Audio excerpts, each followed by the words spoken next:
Well, greetings and salutations, everyone. Welcome to a very special presentation of The Last Stand. We're normally on Monday nights, but we wanted to bring you a special presentation tonight because we've got a very special guest, a guy that I've been trying to sync up with his schedule for some time, and we finally got things to work.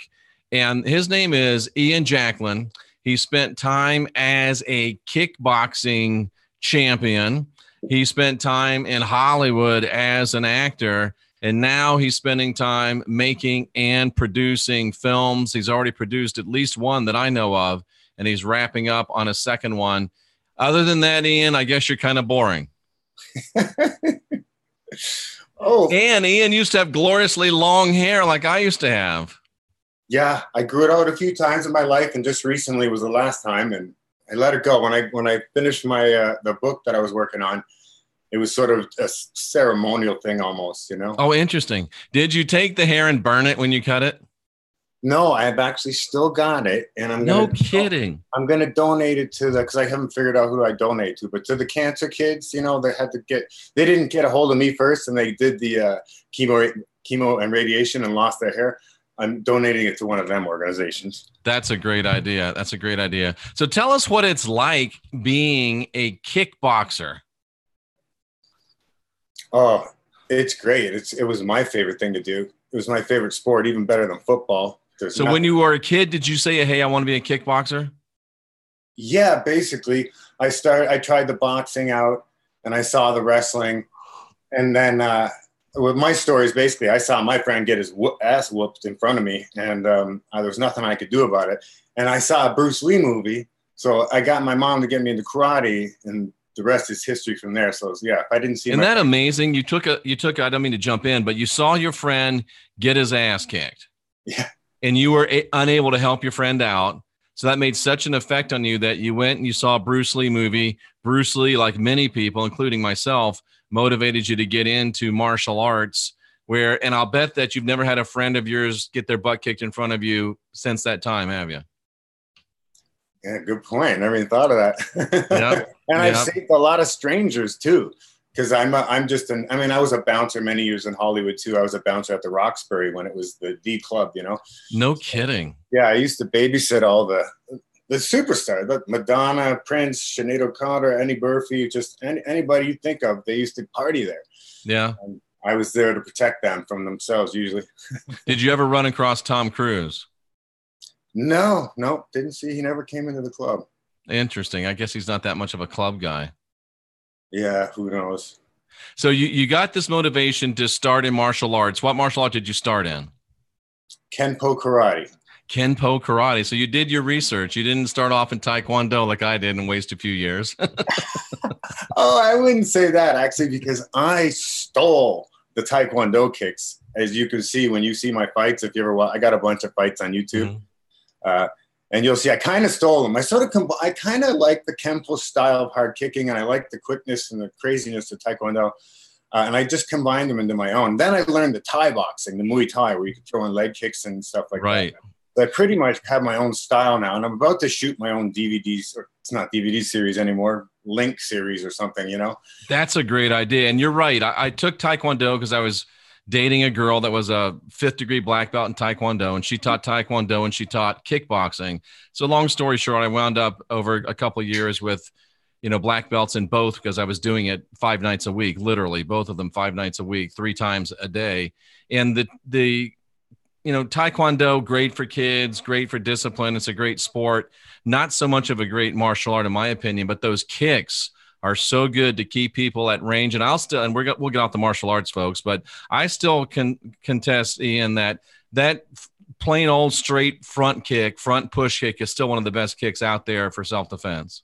Oh yeah, totally. And I got to say this too, I've got a blue belt in Gracie Jiu-Jitsu. I studied in LA there. And because I never learned the ground game before.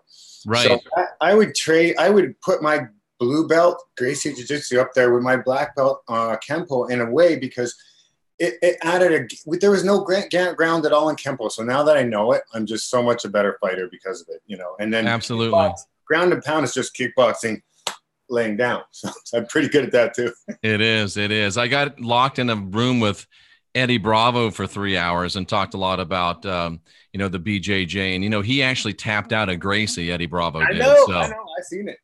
So he is, quite a, and he's still, that is still his first love, even though he does comedy, does the podcasting, that is his first love. So how did you wind up getting into professional kickboxing? Well, I mean, that's all there really was when I was a kid in Canada, on the Ontario side of, Michigan. We go down there and fight all the time. So we didn't get fights in Canada because it was banned for a while because somebody got killed. Duck Koo Kim got killed in boxing. I remember that. Yeah, they banned kickboxing in Canada. So in the beginning, I always had to go to the States. So there's really no amateur career. You just started fighting. That just meant with no headgear, which was fine. And it took me just a few years to get the Canadian title. And then I got to, I fought for the North American title in New York City. And right after that, I went to the Lennox Lewis stable because he was training, he just won the gold medal, Lennox Lewis. Right. And he was training for his first fight, his first pro fight. And his trainer saw me like, ooh, there's a white boy that can fight. And they took me back to England with them. And so I spent about half a year there boxing. So my hand game, went way up. I was always really good at kicker, natural kicker, but hand game went way up. And England wasn't my style. I couldn't deal with it. It rained every day. Right. And nonstop punches to the head. I was better at kicking. I like a smarter game, a chess game where it's not just root and smash your head and how well can you take a punch. So I switched back to kickboxing and I went to California because that's where it was big. Right. Benny the Jet had the Jet Center down there, and a lot of guys were transforming into movie acting as well, like my good friend Don the Dragon Wilson. Oh, yeah, great stuff. Yeah, he's the one that got me into the movies, actually. And I eventually left the fighting for the movies because more money and less pain. And I always felt like I had a higher cause anyway. My dream was to fight for the world title, and I did. I fought Javier Mendez. He's the guy now that trains everybody. Cain Velasquez, all those, Daniel Cormier, all those guys. So it's kind of cool that we fought twice, and he won one, I won one, and we never had the third. But now we're good friends. So whenever I get to, get in his neck of the woods, I get to go meet all the new fighters and stuff. That's fantastic. So exciting to have a life like that, and that kind of led you into Hollywood. Yeah. Next thing you know, I'm in Brazil, in Rio de Janeiro. I probably took a Gracie Jiu-Jitsu class before anybody ever did, because this is back in 92 or so. We were shooting Kickboxer 3 in Rio. I was, real young. Amazing stuff. That's great. And how many movies were you in overall? Oh, at least a dozen that I had lead roles in. In the end, I actually learned how to act too. In the beginning, it was just all karate. I was good at growling and snarling. But I actually studied theater. I went to Joanne Barron, D.W. Brown Acting Studios. Anybody in Hollywood knows that's one of the great method acting schools to go to. So I graduated that. I did some theater, and I got really good. But then I got offered the deal, and I'm not even curious in that neck of the woods. You know what I'm saying? Yep. So I got you. Oh, I see what you're saying. First of all, would you explain to us what method acting means? Well, Stanislavski brought that out. All the greats studied it, Brando, Dean, Paul Newman, everybody. It's basically you inside out acting. You can't just learn your lines and fire them off, because that's all up here. You got to feel it. You got to live through it. That's one of the reasons why I sort of put it, I just said, I'm done with it, because you have to really live through that stuff, man. If you're going to be good, if you want to be just a karate actor, I was fine. But when I started doing the theater and the really emotional stuff, it's very draining on me. So I'll bet. I would still do it, but I couldn't go any further in my career because I wasn't willing to, fool around with anybody. Do what you have to do. So Ian, how do you, is that, most people dream about getting into Hollywood, making it to Hollywood. You did. And the reason why you left was your just not willingness to take that deal, so to speak. Yeah, no way, man. I'm glad I didn't too, man. Sometimes, you look back, you think, I know the guys that did. I know who they are, and I know what they have. And I'm glad that, they're horrible lives. It's just, you sell yourself for rock and roll, man. Worst thing you could ever do. Best thing I ever did was not do that and stay on the path of the light. And I happened to stumble across somebody that cured themselves of cancer when I was doing a play in Hollywood. So no way. Yeah. If nothing else happened in Hollywood, I was doing a play, and this girl, very good friend of mine, J. Cynthia Brooks, good actress. She used to be on Days of Our Lives too. She got cancer and cured it. And I heard her say it behind me when we were at rehearsals. Like, I just cured myself of cancer. And I said, what? You get out. I thought she's just an actress. Yeah, you know, everybody talks in Hollywood. Right. But sure enough, she went the holistic route and cured herself of cancer. So I learned about this in 90-something, mid-90s. Okay. And I had to study it and make sure it wasn't a fluke or anything. And I made a documentary called I Cure Cancer. It's on Amazon. It's on Facebook. I Cure Cancer by Ian Jacklin. It's a 73-minute film, I think, on how cancer is curable if you stay away from your oncologist, basically. I mean, here's the thing, though. Power mind's everything. So if you think chemo is going to work for you, I wouldn't take that away from you. And if you wanted help fixing yourself from the chemo and the cancer, I would do that for you. But if somebody comes to me and they say, what do you think? I would say, well, I've been just studying this for 20 years. And everybody that almost 9 out of 10 people that do this pH, it's now called the pH miracle. When I stumbled across it, it was in the early 90s. It was just balancing your pH. So I basically discovered that, and I had to make a documentary on it to tell everybody else too, because I found out hardly anybody knew it, nor knows it today. It's amazing. And here's why. I mean, the latest guy that's showing it to the people, his name's Robert O. Young, Dr. Robert O. Young. He's a biologist, PhD, he's everything. This guy's amazing. I call him Batman because he's really like that. And they threw him in jail, just like they did my mentor, who's in this book. His whole story's in here, which you should have this in your mail any day now. Ian, how do they throw him in jail? The long and short of it is for curing too many people of cancer. They lie about it and say, I mean, they threw him in jail 2 or 3 times. I think 3. I'm just learning his whole story now. Yes. But basically, because he was curing too many people with some sort of diabetes or something at first, because it's the same thing. All diseases are the same, diseases. And it's all because you're acidic. You don't die of cancer, you die of acidosis. That's what my Dr. Bernardo always said. He's the star of my film. And for years, he was doing the same thing as this Robert Young was doing. And I didn't even know about this Robert Young until I saw an article about him being worried about going to jail. So I contacted him and gave him some moral support. So my guy went through this. They're just trying to bury you. It's because you're right. And you're helping too many people, and Big Pharma doesn't like that. But that's against universal law. So I'm stepping up the plate and getting his back and saying, no, the guy's right. So is my guy. And this is the way, if you want to heal yourself of a degenerative disease, you get non-acidic. Just get rid of the acidosis, which you do by eating alkaline, drinking alkaline water, you know. Is it hard to do to make yourself non-alkaline, or you want non-acidic? You want to be alkaline? Yeah. To get out of acidosis, well, here's what you do. You get some pH strips, you know. It's like testing your fish tank, because that's all this is you got, if you don't change your water in your fish tank, your fish is going to die. Well, that's what's going on with your cells. So we'll test your, it's best as the urine, actually, because I'm learning through Robert that it's actually, there's more fluids than I knew about. There's interstitial fluids, and there's the intercellular fluids, outer cellular fluids, and there's the blood. Basically, once that blood starts going, getting acidic, you'll die quick if it changes too much. So your interstitial fluids will suck whatever it takes to balance that out. So your blood's pH stays the same. Now I'm just learning how to explain it also. It is hard. Yeah, but it's basically there's a cushion of fluid in between, say, your cell and your blood, and it takes the acid out, and then it's up to you to get rid of it by sweating, by going to the bathroom. It's respiration, perspiration, basically there's the 4 things. So you clean that out. So everybody that has cancer should be going to saunas all the time. You should be exercising, sweating, because this is going to clean the acid out of you. Fantastic. Yeah.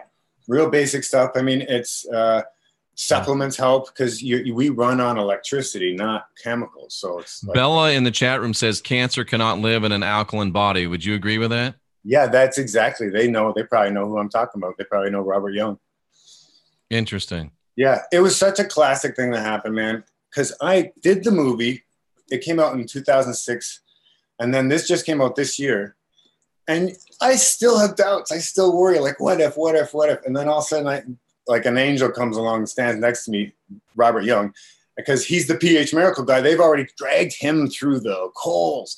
And they could, you know what? They checked everybody he ever treated, and he cured them all just like he said he did. There was like a few that they were trying to pay him off and everything, you know, trying to pay off some of his patients to lie about him. But the guy's the real deal. And just like Bernardo was the real deal, this is the real thing. So it's all about, you know, thy food is thy medicine. That's amazing stuff. Now, you yourself did not get cancer, right? Well, I've never bragged about that because I didn't go to the, you know, doctors to find out. But I'm pretty sure I had skin cancer because my friend had always got skin cancer because he had a liver replacement or kidney replacement. So his medication makes him get skin cancer. He looked at mine and said, yeah, that looks like skin cancer. So I put cannabis oil on it, and that was gone in a few months.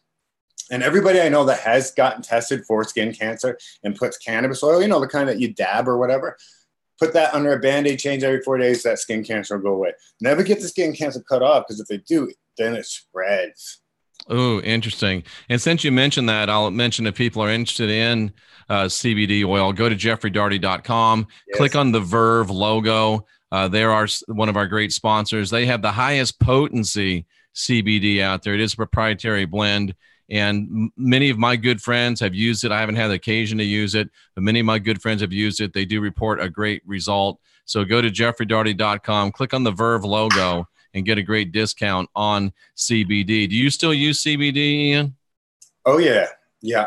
I've got many friends that make it, different brands. I just met a guy recently, Warren G. I'm selling his stuff on my Archangel site. He's learned to use alchemy, and they'll burn the, the cuttings, the extra stuff, and take the ash, the minerals from the ash, and add that to their. It's just crazy. That's a great idea. Isn't that great? I just learned about dabbing last night from my guest, Jake. So I didn't know what dabbing was until last night. Now I know. Yeah. Oh, I love that show last night, by the way. It was great. And I'm cool guy, super guy. Yeah, I'm finding the same thing. I'm loving the millennials. I'm calling them the Calvary. The Calvary's here. You know what, Ian? That's so true. Because before last night, I'm thinking, oh, crap, we are done. It's over. All these kids are, all they do is play video games and takes, Snapchat. But with meeting Jake and meeting some of Jake's friends, Cynthia's youngest daughter's in that crowd, I have a renewed hope. And the word, the Calvary, I think that's a great, great word for it. Oh, yeah. They're all about it, because I throw a little bit of vaccine common sense at them, and they're like, what? They're making us sacrifice our babies to Lucifer? Yeah. And they believe me, because I'm right. Yeah, absolutely. So how did you get from being in movies and protecting movie stars from themselves to actually get involved in making films yourself? Oh, because good question. I got really angry that I found the cancer cure, basically, stumbled across it back in the 90s, and nobody cared. No people I knew that had money that could have easily thrown some there, 10, 20 grand at me. Just, hey, kid, shut up, go, whatever. Nothing. Nobody would do it, man. So I said, the hell with this. And I taught myself how to work Final Cut Pro. I bought Final Cut Pro. My friend luckily had a Mac. We got Final Cut Pro in there. I read the damn manual, taught myself how to edit. And that's why there's a couple films up there on my YouTube, New York City's Melodic Spirits and Small Town Bands, because I basically made them learning how to edit. Because I'm not going to sit down. When I found out that, my family, my friends, people, I just found out the dark was in charge, I got upset. That's how I ended up meeting you guys, you and all your gang, Gerald Clark and all those. I just love everybody, Rex Bear. I follow everybody, because what happened was I discovered who wrecked everything. I was like, who wrecked everything? Who ruined this? And it was the Rockefellers in medicine in the early 1900s. They came in with their, what they call that? Oh, it's going to escape me now. They basically took over medicine in the 1900s, early 1900s. It'll come back to you. Yeah. So, but I was like, who's Rockefeller? Who's the Rothschilds? I didn't know any of that stuff at that point. This is quite a few years ago. That's how I just started listening to your guys' shows and basically educated myself to this point where, because I couldn't just stop at, I found out cancer is curable if you stayed away from your oncologist. that doesn't make any sense. And then all this religious stuff that I love you. Thank you so much for debunking and unindoctrinating, you know, everybody. Thank you for that. Cause I was a church kid, you know, grandpa, the minister, father, the organist. And the one thing I liked about church was the people that went there, but I knew there was something wrong. So anyway. So you actually sat down with Final Cut Pro and taught yourself how to make movies. How long did it take? Probably not even. I'm sure my first movie was done within a year.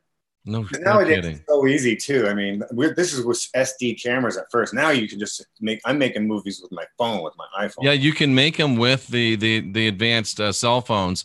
What was I going to ask you? Just escaped my mind too. Dang it.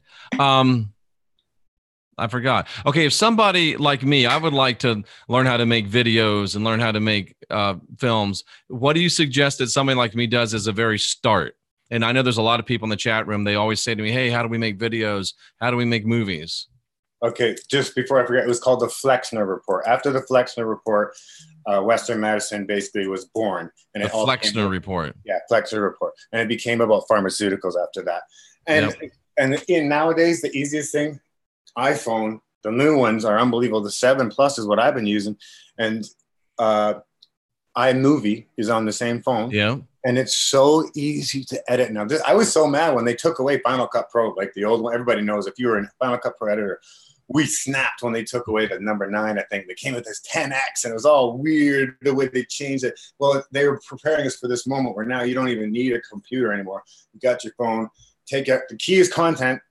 Get something. You can really make a movie. I mean, I've got a Galaxy. I know that I can do it here too, but I can't use iMovie. But you can really make a movie on your phone? Oh, yeah, totally. It's all about content for one. Right. If it's interesting, people are going to watch. But nowadays, the software and everything, it's amazing. You can get a program where I'm looking through my phone, right? And I can click on this person here to have it focus on them and not focus on that one, or vice versa. Amazing it's stuff that you use that to have $1 million cameras for. That's amazing. It really is. So if I want to, here's my thing, Ian. Here's my project. I want to make just a little short, 45-second video for YouTube, for advertising my channel, to put it on some of the other channels. It'll come up and say, hey, subscribe to my channel. How hard should it be for me to make something like that? Super easy, man. All you got to do is, you're not working on iPhone, so whatever program they would use. I do have an iPhone. Oh, okay. Well, I've got both. Yeah, just shoot yourself or whatever you want to shoot what you want to shoot, and then get into iMovie and watch a couple YouTube videos on how to edit an iMovie. It's really easy. Within one half evening, you'll like the 5-year-old here's edited a movie already on. That's beautiful. Why, Ian? So why aren't there more of us that believe the things that we believe, that are passionate about the things we're passionate about? Why aren't they making more movies and more films? Why aren't we seeing people get involved like you did and get going and start doing stuff like that? The only thing I could think of is they don't believe themselves yet. Ooh. Say that again, Ian. They don't believe in themselves yet, because they're raised. I love how you said yet. Yeah. Like we're gonna introduce it to them. We're gonna get them off their asses. Absolutely. Hey, do you know Jay Campbell, by the way? Yeah, I love him. I love you and your. Are you hooked up with Jay? Your old show, yeah. So you've talked to Jay. You guys are hooked up. Yeah. Good. Yeah.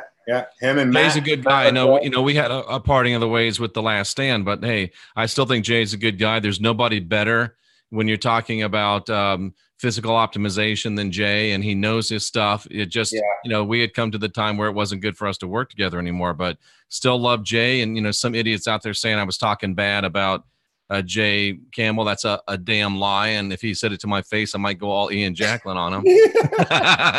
But you're a man of peace now, right?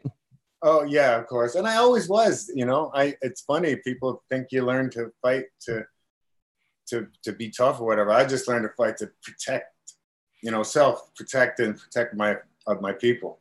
Yeah, and that's so true. Even with me, in the martial arts that I know, and even me with firearms and concealed carry, you do those things hoping that you'll never ever have to use them. Yeah, exactly. And you pretty It's much don't. And now that I've learned about energy so much too. Isn't that so key? Talk about that. Talk about what you mean. Because if you know that you can protect yourself and you can protect people, you can just walk down the street and somehow the predators know that you're not prey anymore. I'm sure that has something to do with it. And I am 6'2" and like 190. So also, you're not a small guy like me. Oh, are you small? Well, I'm only 5'10". Oh, okay. Oh, that's not bad. That's what Tyson was. Tyson was 5'10". Oh, that's true. That makes me feel better, Ian. Thanks. How tall are you? Tall as Mike Tyson. That's right. That's right. And he was a bad man. I mean, when in his prime, he was a bad man. He was a bad man. Yeah. Well, I mean, I believe we choose our parents. Let's go for that far back. And so he chose the path he was on, and he did it. And now it's all coming around because he's got a show. He's got a show like you got, and it's pretty good. I watch it. I've never seen. I know Chris Jericho interviewed him on Talk is Jericho, but I didn't know that Mike had his own podcast or YouTube show. Yeah, big one right now. It's pretty good too. He gets really cool people on there. I think they're going to get me on there, but I know they got to get the Mickey Rourke's out of the way first, which I understand. How is Mickey Rourke doing these days? Good, I guess. I don't think I watched that one. Yeah. I can't remember. He looked good, though. It's funny. He was the first celebrity I ever saw at the Roxbury, too. No kidding. Yeah, I went there to get a job, and while I was waiting to talk to somebody, there was Mickey Rourke sitting on the Roxbury stairs. I was like, I'm in the right place. I'm in the right place. Did you see that movie he made about the old-time wrestling? Yeah, one of my friends said, what a powerful movie. Somebody told me that was me. That was my life. And it was kind of similar to that a lot, only as a kickboxer, Right. That was such a powerful movie. The guy basically gave his life for what he believed in. It was just, it actually made me cry. Yeah, man. I knew that was me in my kickboxing days. And if I didn't find something, and I had some hard days, man. I went to the bottle and everything. I had one of them. And, but I just somehow got through it. And I realized then the warriorship I learned from being a fighter wasn't even for that. That's just because I had a lot of energy back then. It was a training for today, to be here with you. That's amazing. Rosalind Travis asks in the chat room, she asks if you'll speak to entities causing disease. I don't do that myself, but I've got friends. I've got a lot of, I call them white witches or, like Christ. I'm more Christ. I call myself Christ-like. A Christ image. I follow your thing, and I love everything you've debunked, and I appreciate it. But I think we can still all try and be like the man if he. Absolutely. Do you think that entities do cause illness? Yeah. That little bastards. I had when I quit drinking, one of my friends did a Reiki healing on me, and a chip literally fell out of my head, bounced on the ground, and disappeared. We both saw it. That's amazing stuff. But today, and I hate to say this, and I'm not trying to take away from a point at all, but today with most of the stuff people eat, going through the drive-through, drinking, a bunch of sodas, you almost don't need an entity to make you sick. You're making yourself sick. It's acidosis. Everything is acidosis, and it's killing people. It's killing everybody. That's why this book, I'm telling you, in chapter 7, it has the diet, everything you can eat and everything you can't eat. And it's not as strict as some of the cancer books out there. It's about 80-20, 80. And if you can go fully plant-based, I would. I've done that recently, and I'm on better than I've ever been on before. That was my last hurdle. And I got to thank, again, Gerald Clark for that one, because he brought up the fact the reason why he didn't eat meat was because of the karma attached to it. You got this dead carcass in your stomach that suffered his whole freaking life pretty much too, So that clicked for me. And I'll still cheat once a week. Maybe I'll have something grass-fed or whatever. But in general, I'm pretty much plant-based. And I'm telling you, man, the energy and everything. If you haven't seen that movie yet, Game Changers, you got to see it. Game Changers. It's so funny, Ian, because over the last almost 3 months now, and I didn't make a decision. It wasn't like a big announcement, but Cynthia and I just stopped eating meat. It's been like 3 months since we've had any meat. Every now and then a little bit of seafood, but we're not eating meat. And the reason I stopped eating meat is because I felt always really full and, acid reflux and just, oh, I felt really bad. And then I've always had that thing about, I got a cat that I love. I wouldn't eat my cat. We got 2 dogs we love. We wouldn't eat them, but we got no problem eating a cow, a pig, things like that, that they're just as nice and sweet as these dogs and cats if you get to know them. Yeah. And there is a tremendous, and, I don't like to talk about it because I don't want to get on that soapbox, but there's a tremendous price I think we pay for eating that karma. And I've got something on my whiteboard right now, Ian: diet and the blood religions. Ooh, and why did the good people in the New Testament say, don't eat blood? Yeah. And right. Somebody gave me sent me a message. Listen to this. This will get you. Are so many people so hooked on eating meat? Does it have any tie to adrenochrome? That's scary. Adrenochrome is what the Satanists and the baby eaters eat. That's why they eat the blood, for the adrenochrome. Are we hooked on adrenochrome? Ian, tell people the name of your books. Tell people your website. Tell them all of that stuff to get in touch with you, please. Yeah, the main site I've always had is called icurecancer.com. My studio and where I sell some supplements is archangelstudios.org. Archangel Studios, ARCH? Yeah, Archangel Studios, where I have things like this. It's the 4 salts, like things what you need instead of apple cider vinegar is the opposite. This is like way better than baking soda would be. And this is stuff invented by that Dr. Is Robert. That better than apple cider vinegar? Yeah, nobody should be drinking that stuff. If you're worried about your acidosis, you don't want to ingest acid. So apple cider vinegar actually makes you acidic. Yeah, yeah. So why are so many of us thinking, oh, that's the great thing that we should all be drinking apple cider vinegar? I know. This is New Biology by Dr. Young, and it's basically what happens in the stomach, it's not what the German said, where acid goes and melts your food and you digest it. What actually happens is your stomach makes sodium bicarbonate or baking soda. So it alkalizes it, so it'll get into your system because it won't take it acidic.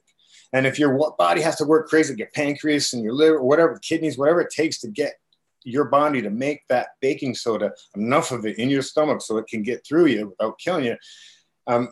That's what it's shooting for, but it's really, it comes down to that, man, is you don't want to be acidic. You got to go for the alkaline foods, the dark cruciferous vegetables. Juicing is really important. Like bananas aren't good because they don't donate an electron. Your food has to donate an electron. Bananas do not donate an electron. No, they donate at the end of the day, like the amount, it's more of a proton than an electron. And that means it's making you acidic. Interesting. Yeah. It's sad. The sad thing about the real strict diet is it's mainly dark green cruciferous vegetables, cucumbers are good, kale. So yeah, but it's basically, garbage in, garbage out is what it is. And you think of it like a bank account too, okay, this meal, I'm going to cheat a little bit. So I'm going to get more positive protons, which is bad because it's making me acidic. But then later tonight, I'm going to take these, or have an alkaline meal, and that's going to clean and balance it out. So it's all about balance at the end of the day. Yeah. Like if you have cancer, you don't want to mess around. You go hardcore. I'm pretty sure I had prostate cancer too at one time, and I never got it tested, but it couldn't have been anything else because there was no infection there. There was nothing. I just couldn't hold my urine. This is my 40s, and I partied hard, like I said, in my 30s. So I didn't know. So I just went vegan for a couple of months and did the prostate supplements, and all of a sudden all of the symptoms were gone. So as far as I'm concerned, I think I was getting the beginning stages of prostate cancer, but I just got rid of it the way my mentor talks about in my book. It's just getting alkaline. You're not getting cancer. You're becoming acidic. Now, Cynthia says that cruciferous vegetables mess with their digestive system. Yes, that happens with certain people. One of my other friends had that too, it's too bad. But there's other things, the supplemental, like you can get super chlorophyll. There's a couple of basic things that you can get. What I would do, I would do the salts, because this is combining pink Himalayan salt and baking soda and a couple others. Okay. You do that, and then you do the dark green super chlorophyll, because our muscles are built, our blood, everything comes from the blood. It's not protein. Like everybody thinks, oh, we need to eat steaks to get big and strong. No, our muscles grow because of our blood. quality of our blood. So you're saying muscles don't grow because of protein? Right. It starts, again, I'm not the scientist. Yep. Dr. Young can say it way better, but it starts in the blood. So, and whenever we cure somebody or help somebody to cure themselves of cancer, we start in the gut, get the colonics going, clean them out, and then we feed the alkalinity in the colonic. That's another way. Rather than slamming somebody, we believe in non-invasive techniques. So we don't break any skins or anything, but through the rectum, that's another way, obviously orally on the skin. And then sunlight is very important. It's basically called, your diet, if you really want to be strict, would be COWS, COWS, or chlorophyll, oil, water, salt. That's what the human earth suit runs on. Not sugar, not meat, on what I just said. That's it. Now, that's why my book's a little bit more chill. It's a long time tested diet that's worked over the years. And Bernardo said he had a 95% success rate. So as long as people came to him and hadn't done the chemo radiation surgery, 9 out of 10 were basically able to turn their acidosis off. That's amazing. There's a guy named Gerald McCoy. He plays defensive tackle for the Carolina Panthers, and he went vegan. And he was on, I saw him getting interviewed on a show, and they're like, bro, what are you going to do at the end of the day? It's the week 15 of the season. You're all wore down. What are you going to do? He says, man, where are you getting your protein? And Joe McCoy says, I get my protein from where your protein gets its protein. He's eating the things that the cows and the whatever people eat to get protein. And one of my favorite memes I ever saw is this big, strong gorilla, right, with a piece of grass hanging out of his mouth. And this little bitty weasel is standing up there on a log saying, don't you ever worry about protein? And here's the big, strong gorilla. He's like, get out of here, weasel. And sometimes that people that say they're going to eat your protein, I think of that. I hear that little weasel in my head when they say that. Yeah, it's not true. It's not true at all. I mean, and you get way more protein from veggies anyway, and it's the quality kind of protein. Now, Jay Campbell was saying that the pea protein is probably the best plant protein. Do you have any opinion on that? I don't really have an opinion because I'd have to ask what Robert. I think that's okay. I can't say for sure, but basically anything but dairy. Okay. How about fruit intake? Coming from the chat room. Again, it comes down to, does it donate an electron or not? So he's hardcore. He won't even let the cancer patients do the berries, the blueberries, blackberries, strawberries, whereas my book does. So it's kind of up to the person. I think if I got cancer now, I would go hardcore, and I would even drop the berries and that until I was cancer free. Because Bernardo would say, if you get, and here's what you do, you got to get, I don't know if I told you this, the pH strips, right? You did. You can pee on them and see what they are, see what the number is. You want 7.2, 7.4. That's what your interstitial fluids are at the moment. It's the closest thing is a urine. Otherwise, you got to pay some money. You can go get tested. Right.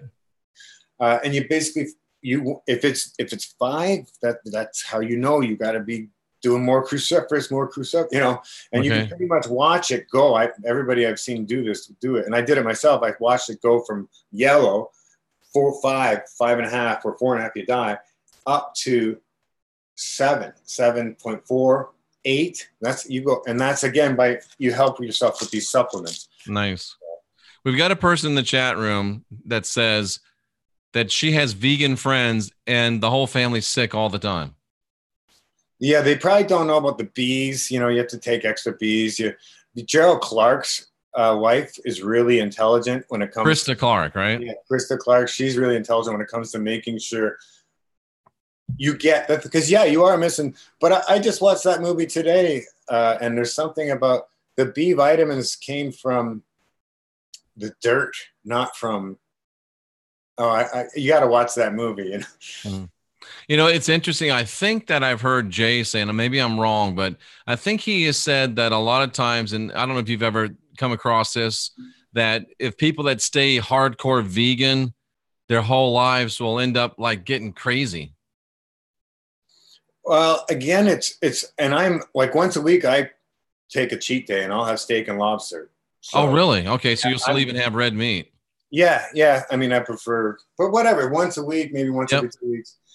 So I'm not totally, because that is something that's true. I've interviewed everybody about this subject, and that's why I wanted to ask you about it. Yeah, yeah. Some people, they say after a couple of years, they can't do it anymore. They get sick and whatever. So I say follow your gut. And mine says when I'm out at a restaurant and I got a choice between salad, what I've been eating all week, and lobster, I'm taking lobster. You know? Yeah. Interesting. And again, it comes back to balance, but you're gonna bring back your diet. If you sit and have a big steak on Sunday, you're not gonna have steak Monday and Tuesday as well. You're gonna balance it out, right? Yeah, it used to be steak or that kind of protein 3 times a day. Maybe it's 3 times a month now. Interesting. But I tell people to go for it, dude. Don't do it all in one day, and then still cheat. Like don't be pure vegan, especially if you have that fear already that I might get sick. Well, then that spelling thing. Yeah, you spelled yourself into it. So what are you working on right now, Ian? Okay, I'm finishing I Cure Cancer Part 2, the documentary. And that's basically Robert Young is going to be the star of that because I'm just blown away with he's got the science behind all the stuff that I've been promoting for years that my other guy did. So I'm finishing I Cure Cancer 2, the movie, which nowadays, I tell anybody to do this. Do your YouTube channel and then have a good interview like this, and send it to your writer or write it yourself, and then keep books going too. So I'm going to try and make a movie for I Cure Cancer Part 2 and a book at the same time. And hopefully it's going to come out at the same time because Robert's starring in a movie called Thrive. Do you remember Thrive? I do remember Thrive. Yep. What a great movie, right? Mm-hmm. And I actually have like 4 or 5 books. There were Thrive books too. Yeah. Awesome. Right. He's going to be in Thrive too. Because this Peach Miracle, Tony Robbins does it. He just got back from the Saudi princes and kings, and Obama's been treated by him, Clinton. I mean, this kings come to this guy because it's right. It's the alkaline thing, Ian, have you ever talked to that the fire engine guy, the engine 5, engine 3, engine 7, whatever that was, a book? He's a fireman that went vegan. Have you ever talked to him?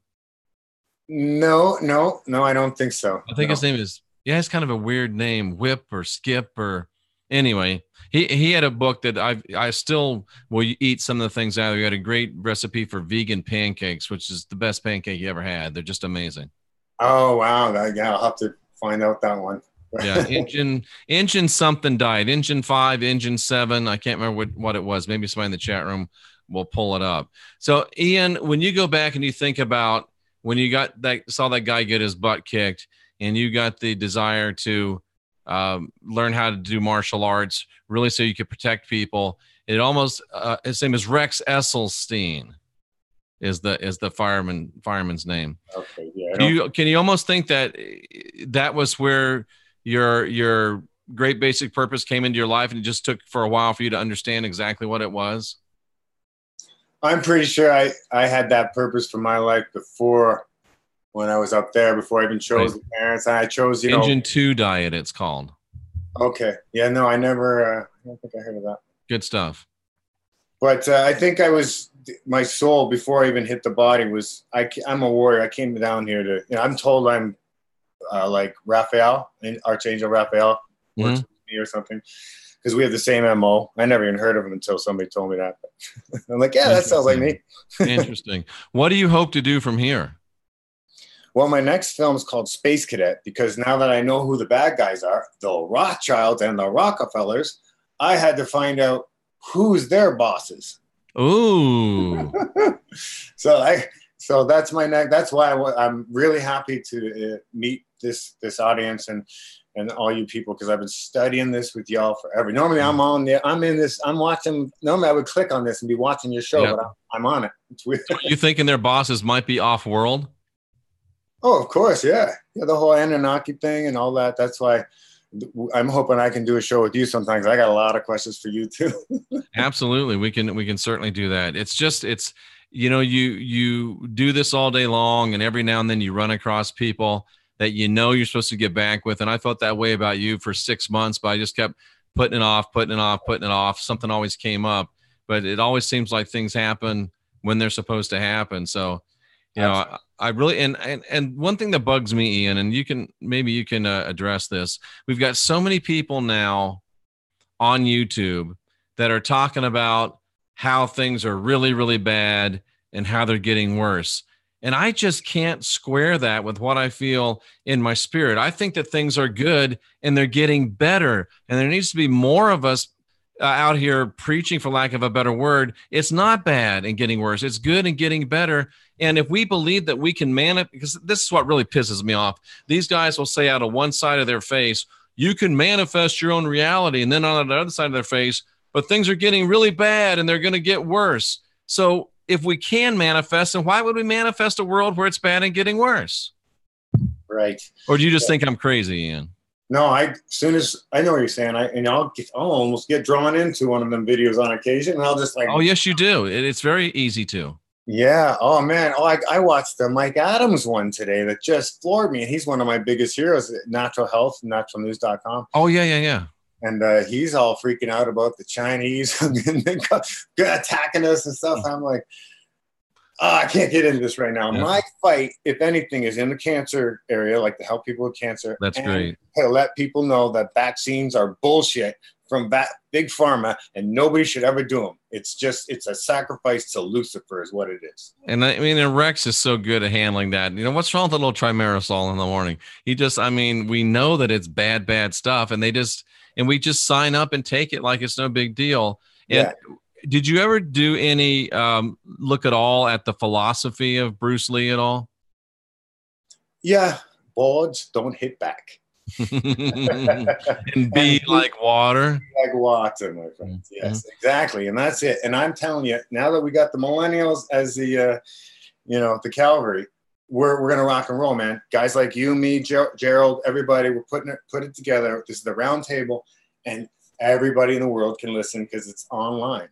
Yeah. And here's how we're gonna win World War III: pots and pans. 5,000. Oh, I like it. 5,000 people around the Rothschilds, whoever's houses, pots and pans. Nope, no more vaccines, right? What? Just keep going and going and going until they stop. I mean, until somebody comes up with a better idea, we'll go with that. Mm-hmm. And I mean, it sounds so radical, but I mean, the things that have been done to us, it's time for us to get a little bit radical ourselves, maybe. Yeah, I'm tired of it. I mean, they're literally in California forcing vaccinations on children, and they have a shortage of special ed teachers now in California. I saw this when I was fighting SB 277, in 15 and 16 is when they started forcing the vaccinations, and here we are in 19, and there's a shortage of special ed teachers. Horrible. Let me, and if you don't want to answer this stuff, don't, but I just sit here and I wonder, sometimes I feel guilty because I like to go to the movies. Cynthia and I went to the movies the other night and watched, what did we watch? We watched the zombie one with Woody Harrelson, Zombieland 2. Fun, silly, but sometimes I feel bad going to a movie and supporting Hollywood, knowing what goes on there. Having been on the inside, what are your thoughts on that? Yeah, I hear you. I think if it brings you joy, what the heck, go with it. It's hard for me to do it too because I actually know a lot of the stories. I know who did what to get where, and yeah, so I can't watch them in a hero movie because I'm like, you ain't. Yeah. Do you think? And this again, don't ask. If you don't want to answer this, don't answer it. But do you think? What do you think about these people that say everybody that we know of in Hollywood has had to compromise to get to the place that we know who they are? Yeah, I don't know about everyone. Some right. people are, I would doubt that somebody like, I can't even remember his name now. I've been not been watching movies for so long, but I'm sure there's a lot of guys that didn't do it, but whatever. So there's a lot of guys and girls that do it, unfortunately. Yeah. I mean, maybe it'd change. Maybe that whole Harvey Weinstein thing would have clamped down on it. Because back in the day when it happened to me, there was nothing I could do. I told my friends, they're like, do you want to kill him? That's interesting. That's interesting. So yeah, they're really, but now it's the whole Me Too thing, but it's so funny. Now it looks like Weinstein's probably not going to get prosecuted, and then the guy that the people that were accusing Kevin Spacey have all recanted or died. So Oh, You just wonder sometimes, wow, what's going on? yeah, yeah. But you know what's weird though? Because I was like, Brett Ratner is a friend of mine. I mean, he helped me out when I was going through my hard times. He's the producer, right? Yeah, yeah. And he was sort of caught up in that a little bit. He not near as bad as the Harvey Weinstein. Mm-hmm. But I mean, and it was just weird because he was the nicest guy in the world to me. He let me stay at his place. He fed me, while I was having a hard time. And I never saw that side of him at all. And then, I know his assistant, Alex, even better. And I said, tell me the truth. Like, what's it like, Hollywood? It's like, that's bullshit. They never saw any child sacrifice, any kind of stuff like that. My buddy, he would have told me too, Yeah. I'm convinced, Ian, that there probably are still some decent people in Hollywood and some people that are just so fantastically talented that their talent, trumps all of that, and they don't have to do certain things, and people want them because they're so good and they can make so much money. But we can't at the same time overlook the fact that there is a lot of dark, nefarious shit going on in Hollywood. Yeah, and it's up to you to do what you want with it. I use it as an advantage to just get out of it. I was like, what kind of advice would you give to somebody that might be watching us today, and for some reason I think someone is, that wants to be in Hollywood, that feels like it's their calling to be an actor, to be a producer, to be a filmmaker, and they know that they're going into a dark place, but they still feel like it's part of their purpose? What kind of advice would you give to them? Yeah, I say go for it because it's so much fun. And if you're of the light, they can't touch you. They try, they will try. But if you're of the light, they can't get you. And just have fun with it. Know that you're probably not going to make it. That's what what was his name? I can't remember any actors' names tonight. I guess it's not big. But yeah, I say go for it because it's so much fun, especially if you like acting, which I did kind of like acting when I got into the live theater stuff. And I don't think everybody has to, and there's a lot of people that obviously the character actors, nobody wants to, they don't get hit on as much, but so yeah, don't ever let anything get in the way of your dreams, man. I like that. Have you run across, and do you know any people that are into stand-up comedy? Oh yeah, and I really appreciate that about you recently too. I've been following you. I take my hat off to you. That's usually the last thing you do. You start, learning commercials, learning your lines, cold reading, scene study, and build your way up. And the last frontier is comedy because it's so tough. Have you ever done it? No, You should try it. Everybody should try stand-up. Everybody should go to an open mic and get up there and do 5 minutes of stand-up, and you'll never be afraid of anything again in your life. Yeah. I think I saw your first show or whatever. I think I missed the last one, but yeah, I was like, whoa, he's just jumped into the lion's den, man. It is the lion's den, but it's really cool because there's things you can say in comedy that you can't say in just regular conversation, and people can hear it. And somehow it's acceptable. It's just the weirdest thing. And I was out of comedy because I got drawn into it. I felt kind of like you with acting. I was drawn in. I was starting to do good. I was getting paid, but I just felt like it was drawing me in. So I got out of it for, 5-6 years. Then when I got back in touch with Sam Tripoli, when I met Sam Tripoli, he kind of brought that back. So now I think I'm at the balance where I can do the comedy and not get sucked into that vortex. So I'm trying to use it as another tool. Plus, when you can go up on stage and make people laugh when they don't really want to laugh, there is something about that feeling of like, wow, I am a badass. Yeah. I have thought about doing it because I would love to put a vaccination routine together, because most comedians get up there right now and the whole audience, they're retarded and they think vaccines are good for you. So you have to be a brilliant writer to somehow get them to laugh with you at how stupid they are. Yeah. But I sat there and watched. I did a show with Eddie Bravo and Sam Tripoli, and I watched Eddie Bravo go out there and make a comedy bit, like a 4-minute comedy bit about eating babies and Hillary Clinton and George Soros. And I think it was Johnny Depp or Tom Cruise, but he made such a amazing point. Everybody laughed. They thought it was hilarious, but it left them with the thought of, oh shit, this stuff is probably really happening. So it was brilliant the way he did it. He actually did woke comedy, making people laugh at something that, oh, there's no way you could laugh at that. And it was brilliant. It was brilliant. Oh, is it on YouTube?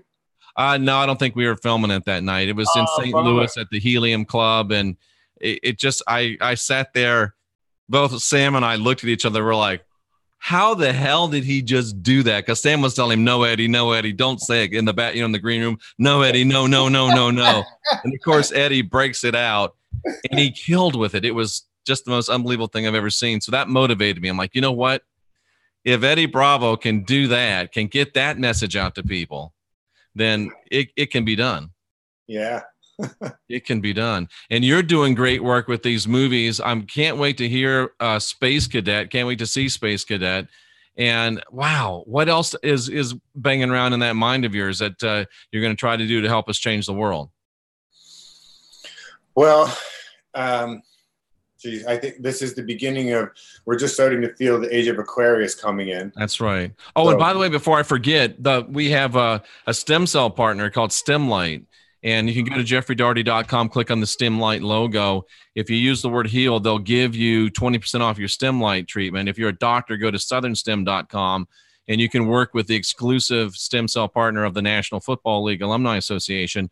And they want Rocky and I to make a documentary of some of the people that have been receiving amazing, almost miraculous results from the stem cells. Maybe we can work together on that. We'll have to maybe have a powwow.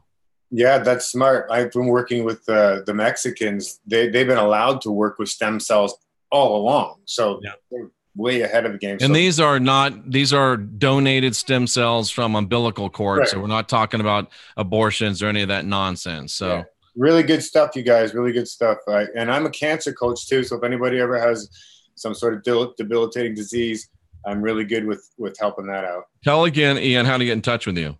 It's the iCureCancer.com. I have an iCure Cancer group on Facebook. My email is gijacklin@yahoo.com. That's JACKLIN. So yeah, mainly what I do now is I help people on the phone because they just need a coach. Like it's not the hardest thing in the world to beat cancer. It's an inconvenience is what it is, but it's not the end of the world. So I do that, and I basically study you and all your guys, everybody out there, because that's going into my help for my next project, Space Cadet. Which how do we explain? I had a hard enough time explaining to the world that cancer is curable if you stay away from your oncologist. How am I going to teach them that who really runs the show? I know a guy. I'm not going to say who it is, but this guy developed a technology years ago. And we're running out of time, but I mean, we got all these nuclear power plants, right? And they're dumping all this nuclear waste, and it's sitting over there in Fukushima, and it's damaging and polluting the whole Pacific. Do you know, Ian, that they could take those rods that are called spent, and they could use them to power these small, safe reactors, and take that stuff, burn it all down to where it's not a threat to anything anymore, and make basically free energy out of that. But the big, MFers have put the kibosh on it and grabbed the technology. Boy, that would make a great documentary too. Yeah, it would. Since we're not allowed to really pick up arms anymore, pick up your cameras and just get out there. I mean, use Facebook Live. One of the ladies whose daughter has been thrown into the medical mafia thing, and they took it away from the parents. The name's going to escape me right now, but they are smart because they get their Facebook Live and they stand it out in front of the hospital saying, our daughter's being forced chemo right now. So that's what I'm saying. Just tell everyone. Yeah. Tell everyone. If they take down your YouTube channel, put up another one. Yeah. Yeah. And Ian, how come you don't have a YouTube channel right now? Oh, I do. It's youtube.com/Ian Jacklin. Okay. I forgot to bring that one up. And also youtube.com/iCureCancer2, the number 2. Those Perfect. Are my 2 YouTubes. Yes. So there's a lot of videos there on how to heal yourself from cancer. And there's a lot of my fights are up there, my old kickboxing fights, and some of my acting reel is up there as well. Excellent. Well, we'll definitely look forward to checking that out. And Ian, I have I'm certain this is just the first time that we're together, not the last time. And I look forward to, actually getting together with you and sharing a salad or maybe some protein sometime. Yeah. If it's my cheat day, we could do some lobster. Yeah, something I might do lobster. I don't know. I don't know. I'm more like just some fish, and I don't like the creepy crawlies from the bottom of the ocean. For some reason, I'm like, oh, that's if I was bigger, if that's a roach, that's a worm. I don't know. It's hard for me. Yeah, I think I'm more of a salmon fan anyway. Atlantic. Oh yeah, there you go. There you go. Excellent stuff. Yeah, Ian, a lot of people in the chat room very, very excited and thankful for you being on the show. We'll definitely do it again. We have to do it on a regular basis. And I do want to get with you and talk about doing some stuff together. I really do. Awesome. And I'm one of you guys in that chat room. I just couldn't do it tonight because I had to talk to Jeff. But that's right. Yeah. That's right. Ian, please sit there for a minute so I can say goodbye to you personally. To all of you in the chat room, it's always a pleasure and an honor to have you with us. And you know that history is written by the winners. So let's just get busy winning today, and we can write a better tomorrow. The people that tell you that things are bad and getting